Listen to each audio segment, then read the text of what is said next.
बहुत सारे व्यक्ति जीवन में परेशान होते हैं, शत्रुओं से ग्रसित होते हैं या कोर्ट कचहरी न्यायालय ऐसे विवादों में फंस जाते हैं। तो फिर वहाँ पर भगवती बगलामुखी की हमको आराधना करना होता है। क्यों बगलामुखी की आराधना इसलिए करना होता है क्योंकि ये स्तंभन की अधिष्ठात्री देवी।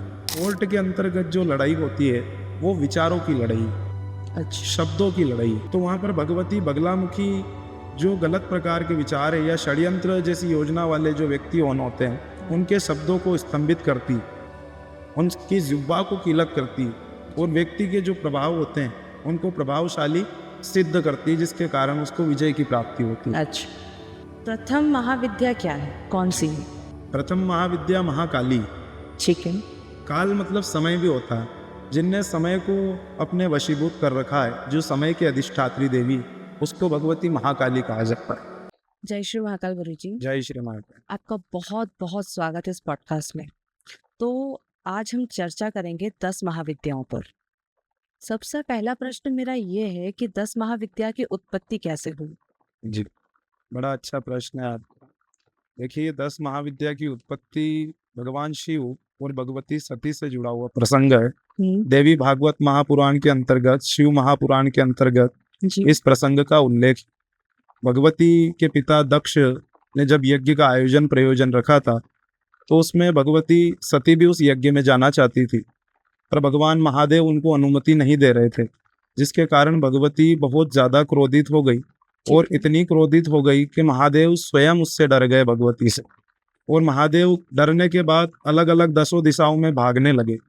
तो भगवती जगदम्बा ने 10 दिशाओं में 10 दिव्य रूप प्रकट किए, जिसको 10 महाविद्या कहा जाता है। अच्छा, तो महाविद्या शब्द का अर्थ क्या होता है? मतलब महाविद्या क्यों की जाती है, उसे करने से मनुष्य के जीवन में क्या बदलाव आ सकते हैं, और महाविद्या हर इंसान कर सकता है या फिर सिर्फ तांत्रिक ही महाविद्या को कर सकते हैं? जी, महाविद्या विशेष विद्या बताई गई है। जब जीवन में व्यक्ति अत्यंत बहुत सारे कार्य कर लेता है, जब उसको सफलता प्राप्त नहीं होती है तो फिर वो महाविद्याओं की शरण में जाता है। महाविद्या बहुत सारे तांत्रिकों का या बहुत अलग अलग प्रकार की चर्चा होती है कि ये कर सकते हैं या ये नहीं कर सकते, तो ऐसा नहीं है। 10 महाविद्या स्वयं के कल्याण के लिए हर मनुष्य इसका प्रयोग कर सकता है, पर अगर किसी दूसरे के कल्याण के लिए अगर महाविद्या का हम प्रयोग करवाना चाहते हैं तो उसके लिए दीक्षित होना या कोई जो परंपरा अंतर्गत या कोई साधनात्मक क्रम से जुड़ा हुआ है, उनके मार्गदर्शन में हमको ये कार्य करना चाहिए। अच्छा, ठीक है। जैसे 10 महाविद्याएं होती हैं, तो ये 10 महाविद्याओं के नाम क्या होते हैं? महाविद्या की जो स्वरूप हैं वो किस तरह के दिखते हैं, और इनकी क्या क्या मतलब जानकारी होती है, इन्हें 10 महाविद्या को कैसे करवाया जाता है, उसके बारे में मुझे बताइए। देखिए, 10 महाविद्याओं के 10 स्वरूप अलग अलग होते हैं। किसी स्वरूप में भगवती उग्र है, किस स्वरूप में भगवती सौम्य है। जी, इस प्रकार से भगवती के स्वरूप अलग अलग होते हैं। अलग अलग उद्देश्य, अलग अलग कामना या अलग अलग लक्ष्य की सिद्धि के लिए भगवती का प्रयोग किया जाता है। हम किस स्तर से किस कार्य को करना चाह रहे हैं, उसके अनुकूल हमको उस महाविद्या को निर्धारित करके उसके निमित्त हमको कार्य करना होता है। जैसे बहुत सारे व्यक्ति जीवन में परेशान होते हैं, शत्रुओं से ग्रसित होते हैं या कोर्ट कचहरी न्यायालय ऐसे विवादों में फंस जाते हैं, तो फिर वहाँ पर भगवती बगलामुखी की हमको आराधना करना होता है। क्यों बगलामुखी की आराधना इसलिए करना होता है क्योंकि ये स्तंभन की अधिष्ठात्री देवी। अच्छा, ये समस्त प्रकार की कुबुद्धियों का विनाश करती, शब्दों को स्तंभित करती। कोर्ट केस या कोर्ट की जो लड़ाई होती है जी, वो किस आधार पे लड़ाई होती है? बहुत बार ऐसा प्रश्न व्यक्ति हमसे पूछ लेता है कि गुरुजी, कोर्ट केस में भगवती बगलामुखी की ही पूजा क्यों करें? जी, अन्यत्र और भी देवी की हम प्रयोग या और भी देवी का हम कर्म कर सकते हैं। तो बगलामुखी का प्रयोग इसलिए बताया गया है कि कोर्ट के अंतर्गत जो लड़ाई होती है वो विचारों की लड़ाई, अच्छा, शब्दों की लड़ाई है। तो वहां पर भगवती बगलामुखी जो गलत प्रकार के विचार है या षड्यंत्र जैसी योजना वाले जो व्यक्ति होते हैं उनके शब्दों को स्तंभित करती, उनकी जिह्वा को कीलक करती और व्यक्ति के जो प्रभाव होते हैं उनको प्रभावशाली सिद्ध करती, जिसके कारण उसको विजय की प्राप्ति होती है। अच्छा, तो प्रथम महाविद्या क्या है, कौन सी है? प्रथम महाविद्या महाकाली। काल मतलब समय भी होता है, जिनने समय को अपने वशीभूत कर रखा है, जो समय के अधिष्ठात्री देवी, उसको भगवती महाकाली कहा जाता है। महाकाली का जो स्वरूप है बड़ा उग्र है। भगवती के गले में मुंडों की माला है, बड़े ऐसे भगवती के बाल जटाएं लहराई हुई है। हाँ। ऐसा भगवती का बड़ा दिव्य स्वरूप है। भगवती महाकाली की जीवन में समस्त प्रकार से विजयों की प्राप्ति के लिए कार्य किया जाता है। जब मनुष्य जीवन में बड़ा अहंकारी हो जाता है या अहंकार वश उसको जीवन में किसी प्रकार से कोई भी मार्ग नहीं दिखता, तब जी। उसको भगवती काली की आराधना करके उसके अहंकार का क्षय करवाना चाहिए। अच्छा, ठीक है। तो गुरुजी, जो द्वितीय महाविद्या है उसे किस नाम से जानते हैं? द्वितीय महाविद्या जो होती है माँ तारा होती है, अच्छा। जो संसार को समस्त प्रकार से नरों को तारने का कार्य करती है। जी। भगवती का जो स्वरूप है नील वर्ण का है, बागंबर धारण किए हुए। जीवन में वाक सिद्धि की प्राप्ति के लिए और समस्त प्रकार के भयों से मुक्ति के लिए भगवती तारा की आराधना की जाती है। तारा और काली दोनों का कहीं ना कहीं स्वरूप अंतर्गत भी आता है। अच्छा। भगवती तारा का ये स्वरूप बताया गया है। जी। और फिर तृतीय महाविद्या की अपन बात करें तो तृतीय महाविद्या का स्वरूप कैसा है? तृतीय महाविद्या जो है त्रिपुर सुंदरी है। जी। जो तृतीय महाविद्या है वो त्रिपुर सुंदरी है। दशों दिशाओं से जिनको षोडशी भी कहा जाता है, एक नाम भगवती का षोडशी भी बताया गया है। जी। दसों प्रकार से लक्ष्मी की प्राप्ति के लिए या प्रचुर धन धान्य की प्राप्ति के लिए भगवती त्रिपुर सुंदरी की आराधना की जाती है। समस्त प्रकार के सुखों की प्राप्ति के लिए, भौतिक सुख सुविधाओं की प्राप्ति के लिए भगवती त्रिपुर सुंदरी की आराधना की जाती है। अच्छा, ठीक है। इसके आगे अगर अपन बात करें तो चौथी महाविद्या जो है वो किस स्वरूप में दिखती है? देखिए चतुर्थ महाविद्या जो है भगवती भुवनेश्वरी है, जी। जो समस्त प्रकार को तारने वाली, अच्छा। समस्त प्रकार से संसार के ऊपर कृपा करने वाली।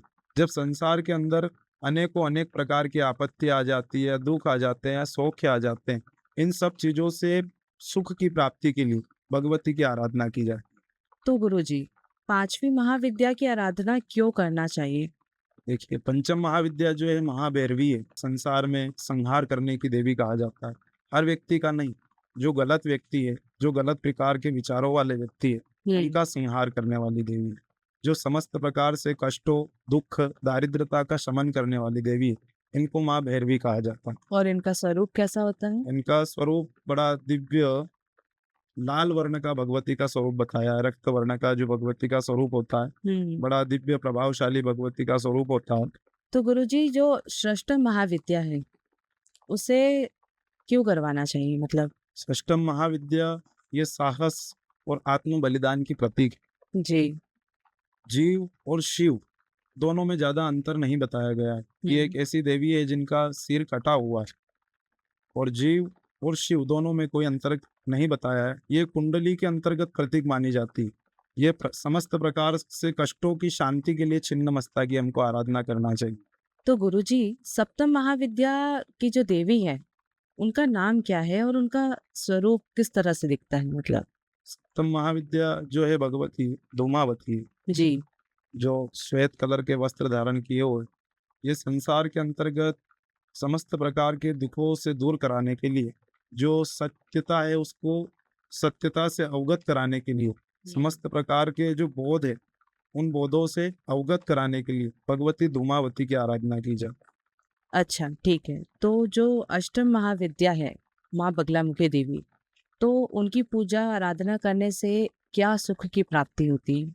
अष्टम महाविद्या बगलामुखी जो है स्तंभन के अधिष्ठात्री देवी। जी। ये समस्त प्रकार के जो कुविचार है उन विचारों को शमन करती है और शत्रुओं पर विजय की प्राप्ति करवाती है, वाक सिद्धि करवाती है। भगवती बगलामुखी जीवन में जितने भी शत्रु है उन सभी शत्रुओं को परास्त करती है। देखिए इंसान के जीवन में सबसे बड़े 4 शत्रु होते हैं, काम, क्रोध, मद, मोह। जी। ये 4 मुख्य शत्रु होते हैं। देखिए व्यक्ति विशेष से तो हम लड़ सकते हैं, पर ये जी। हमारे अपने आप के शत्रु हैं, जिनसे हमको लड़ने के लिए या तो किसी महाविद्या की या हमारे स्वयं के आत्मबोध की आवश्यकता होती है। बिल्कुल। तो भगवती बगलामुखी इन समस्त शत्रुओं पर विजय की प्राप्ति करवाती है। जी। तो गुरुजी, अब आप हमें नवम महाविद्या के बारे में बताइए। देखिए नवम महाविद्या जो है भगवती मातंगेश्वरी देवी। जी। इन्हें तंत्र की सरस्वती भी माना जाता है। ये समस्त प्रकार की कला, सुख, जी। संगीत, म्यूजिक, इन सब चीज़ों से व्यक्ति को परिपूर्ण रखती है। जब व्यक्ति के जीवन में, गृहस्थ में विशेष इनका प्रयोग किया जाता है। वैवाहिक जीवन में जब पति पत्नी की विचारधारा परिवर्तन हो जाती है या दोनों का आपसी विवाद हो जाता है या बार बार उनके विचार अलग अलग दिशाओं में परिवर्तन होते हैं, तो ऐसे विचारों की शांति के लिए, उनमें आपसी सामंजस्य रहे, उसके निमित्त भगवती मातंगेश्वरी की आराधना बताई गई है। इनकी आराधना करने से दोनों व्यक्तियों के अंदर प्रेम अधिक होता है। अच्छा, ठीक है। तो जो अब हमारी 10वीं महाविद्या है, उनका स्वरूप किस प्रकार का दिखता है? दसम महाविद्या जो है भगवती कमला, जी, जिनको तंत्र की महालक्ष्मी कहा जाता। जब जिन भगवती का जो स्वरूप है, बड़ा दिव्य स्वरूप है। भगवती का चतुर्थ हाथ है, 4 हाथ है भगवती का, स्वर्ण वर्ण का भगवती का वर्ण है। दसम महाविद्या जो है, जिनको कमला कहा जाता है, आज के युग में हर मनुष्य को इन महाविद्या की आवश्यकता है। देखिए, बिना धन, बिना लक्ष्मी के कुछ भी संभव नहीं होता।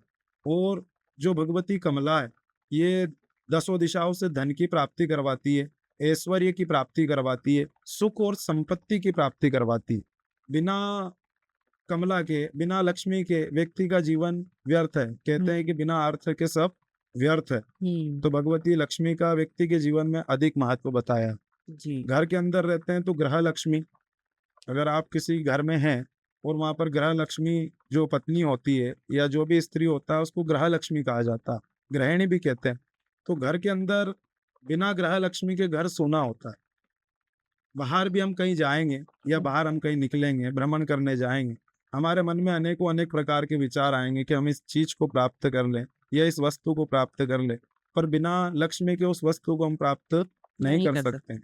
तो बाहर भी हमको बहुत कुछ कब दिखेगा, जब स्वयं भगवती लक्ष्मी की कृपा हमारे पास होगी। तो मतलब आपने मुझे सीधा-सीधा ये बता दिया कि हर मनुष्य 10 महाविद्याओं की पूजा करवा कर सकता है। कर सकता है, ठीक है। इस पूजा के बाद मनुष्य के जीवन में क्या बदलाव तुरंत दिखेंगे? देखिए, महाविद्या के बदलाव व्यक्ति के जीवन में तुरंत देखने के मिलते हैं। जी, क्यों मिलते हैं?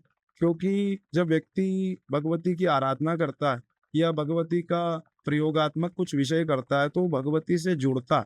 और जब इंसान भगवती से जुड़ जाता है, तो फिर उसको जीवन में किसी वस्तु की कमी नहीं होती। अच्छा, ठीक है। गुरुजी, आपका बहुत-बहुत धन्यवाद। आपने हमें 10 महाविद्याओं के बारे में बहुत अच्छे से जानकारी दी और आपने आपका समय निकाला, यहाँ पर आए, उसके लिए आपका बहुत-बहुत धन्यवाद। जय श्री महाकाल, हर हर महादेव। जय श्री महाकाल। धन्यवाद।